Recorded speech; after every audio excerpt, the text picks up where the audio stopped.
3 benefit pag meron kang mentor. Actually, maraming mga benefit pero babanggitin ko lang yung 3 para sa akin. Halos lahat ng successful na tao merong mentor.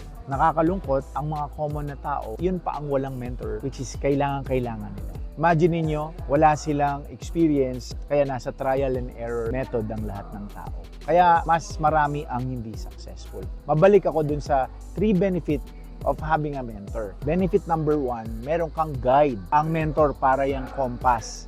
Kumbaga kung nasa dagat ka, nasa paglalayag ka, ang buhay mo ay compass. Kasi sa dagat, minsan wala kang makitang marker, bundok, anything.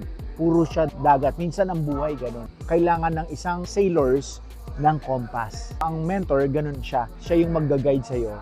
Kaya mahalaga na pumili ka ng mentor na imomodel mo, yung gusto mo talaga yung kanyang buhay para yung guidance naka-align sa gusto mo.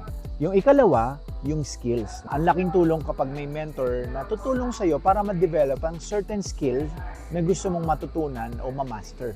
Kunyari, sa paghahanap buhay, sa yung spiritual aspect ng buhay mo. Actually, kasama din yun sa guide, no? Yung spirituality mo, yung handling mo sa family, at marami pang iba.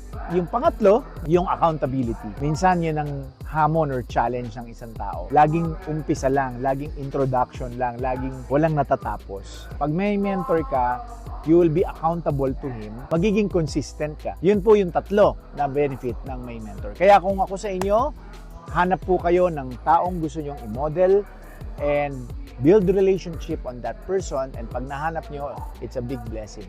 So yun lang po. Maraming salamat at sana nakatulong sa inyo itong tip na ito.